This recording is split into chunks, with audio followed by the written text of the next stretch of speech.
የማውቀቁ ተከታታዮች እንዴት ናችሁ? ረዴት ነኝ።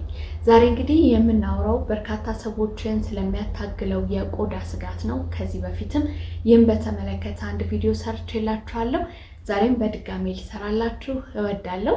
ስለ ማዲያትና ስለ ጥቁር ነጠብጣቦች ነው። ማዲያት እንግዲህ እንደሚታወቀው በብዛት የሚወጣው የፊት ገጽታችን ላይ ነው። በተለይ በግንባራችን፣ በጉንጫችን፣ በአፐር ሊፕስ አካባቢ ጎልቶ ይታያል።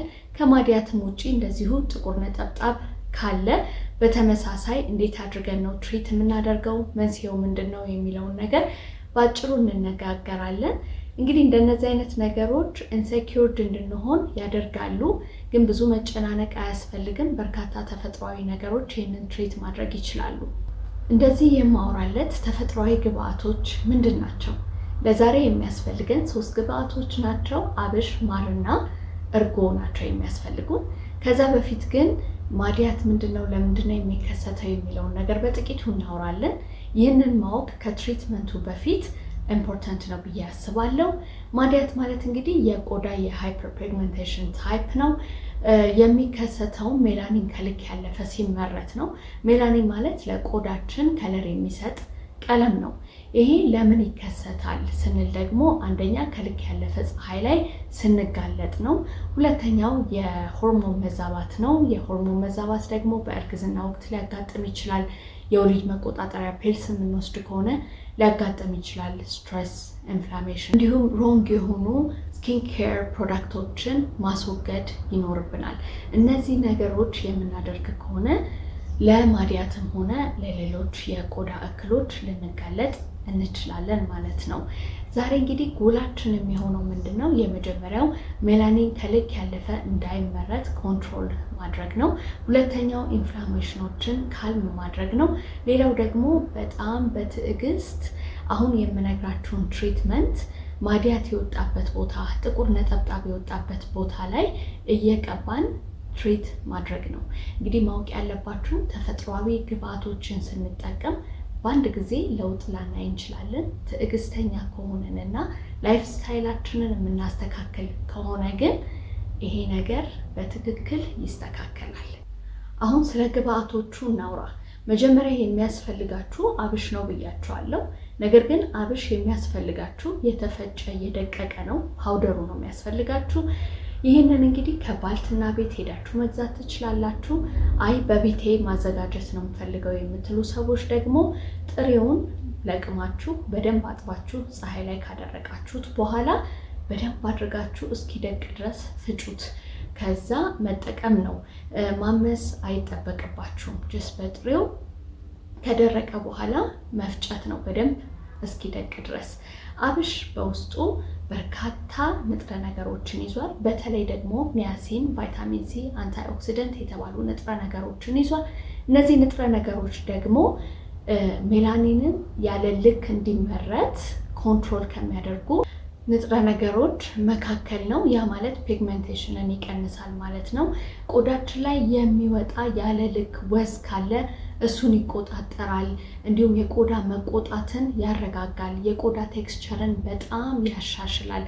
በጣም በሚደንቃችሁ ሁኔታ አብሽ ኢቭን ቆዳችሁ ቀላ እንዲል የምትፈልጉ ሰዎች ካላችሁ ቆዳን የማቅላት ባህሪ ራሱ አለው ውስጡ ከሚገኙ ንጥረ ነገሮች የተነሳ ማለት ነው። ዴድ ስኪናችንን ያስወግዳል። ዴድ ስኪናችን በሚወገድበት ሰዓት የሚወጡ ጥቁረቶች አብረው ይወገዳሉ ማለት ነው። ስለዚህ ቆዳችንን ያሳምራል። እንዲሁም ጥቁር ነጠብጣብና ማዲያቶችን የማስወገድ ትልቅ አቅም አለው። ሁለተኛው ግብአታችን ማር ነው። ማር ተፈጥሯዊ ሞይስቸራይዘር ነው።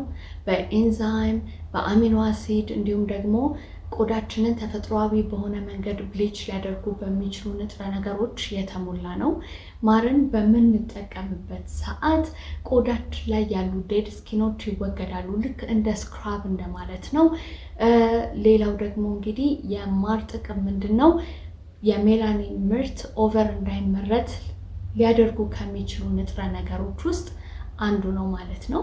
ሶስተኛው ግብአታችን እርጎ ነው። እርጎ እንደምታውቁት በላክቲክ አሲድ የበለጸገ ነው።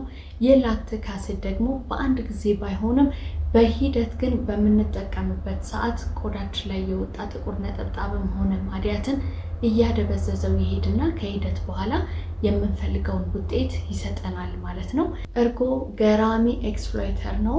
እንግዲህ ቆዳችን ላይ የሚወጣውን ዴድ ስኪን እንዳልኳችሁ ያስወግዳል፣ ቆዳችንን ያለሰልሳል። በአጠቃላይ በተፈጥሯዊ መንገድ ቆዳችን ግሎ ሊያደርግ ከሚረዱ ንጥረ ነገሮች ውስጥ ነው ማለት ነው።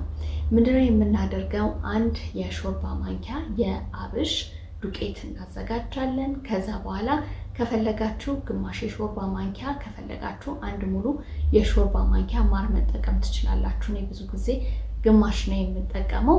ከዛ በኋላ አንድ የሾርባ ማንኪያ ወይም 2 የሾርባ ማንኪያ እርጎ ታደርጉና እነዚህን ሶስቱን በደንብ አድርጋችሁ ታዋህዱታላችሁ። 10 ጊዜ ከምታዘጋጁ የሚበቃችሁን ያህል አዘጋጁና ፍሪጅ ውስጥ የቀረውን እያደረጋችሁ መጠቀም ትችላላችሁ። በተለይ ቆዳችሁ ላይ ማዲያትና ጥቁር ነጠብጣብ እየወጣ የምትቸገሩ ሰዎች ይህንን ግብአት በሳምንት 3 ቀን እንድትቀቡ እመክራችኋለሁ። ፈጠን ያለ ውጤት ለማየት እንድትችሉ ማለት ነው። ከመቀባታችሁ በፊት እንደተለመደው ፊታችሁ ሁልጊዜም ንጹህ መሆን አለበት። ከዛ በኋላ ይህንን ግብአት ፊታችሁ ላይ በደንብ አድርጋችሁ ትቀባላችሁ። ፊታችሁን ብቻ ሳይሆን አንገታችሁንም ጭምር በደንብ አድርጋችሁ ትቀባላችሁ። ለ5 ደቂቃ የሚሆን ፊታችሁን ማሳጅ አድርጉት። ግን ማሳጅ ስታደርጉ እንዳትጫኑ፣ ቀስ ብላችሁ ጀንትል በሆነ መንገድ ነው ማሳጅ ማድረግ የሚኖርባችሁ።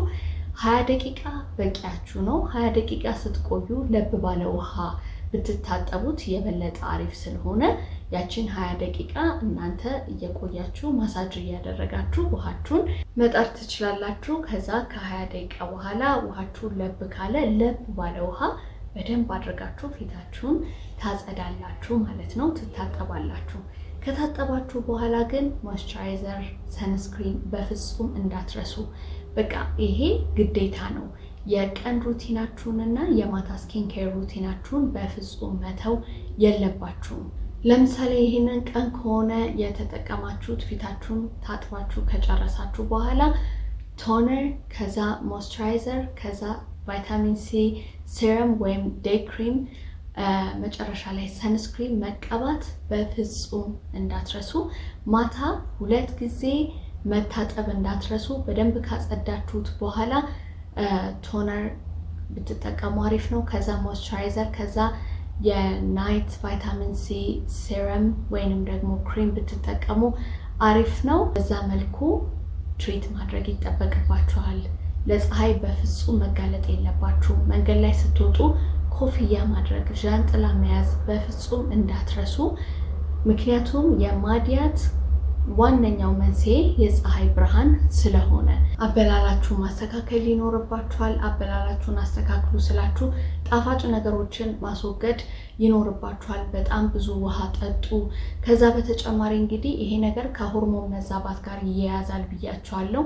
አንዱ የሆርሞን መዛባት የሚያስከትለው ነገር ደግሞ የወሊድ መቆጣጠሪያ መዋጥ ነው። ይህንን እንግዲህ ከሕክምና ባለሙያ ጋር በመመካከር አስተካክሉት። እነዚህ ነገሮች የምታስተካክሉ ከሆነ በጣም ትልቅ ለውጥ ታያላችሁ። የባለፈው ቪዲዮን ያያችሁ ካላችሁ ምን አይነት ለውጥ እንዳመጣላችሁ በኮሜንት ሴክሽን ላይ ብትጽፉልኝ ደስ ይለኛል። ይህንን ቪዲዮ ከወደዳችሁት ላይክ፣ ሼር፣ ሰብስክራይብ ማድረጋችሁን አትርሱ። በሌላ ደግሞ ጠቃሚ ቪዲዮ እመጣለሁ። እስከዛው ድረስ ይህንን ሞክሩት። ቻው።